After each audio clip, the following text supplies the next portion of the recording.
Did you know that in Windows you can highlight mouse pointer like this? Or like this? Or like this? To be able to do that, you can download application from Microsoft Store called PowerToys. Click PowerToys in search bar, click here, and then install PowerToys. This is a cool feature that has a lot of different functionalities, cool little app. When you open it up, you will see here many different advanced functionalities, and then you can do different things with mouse. For example, by double click on control, you get this.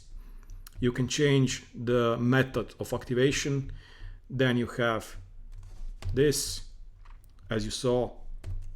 And then we have many other things like I saw, for example, this one.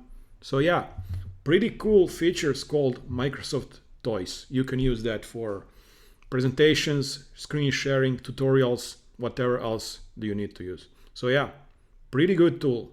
Thanks for watching. Have a great day. Bye bye.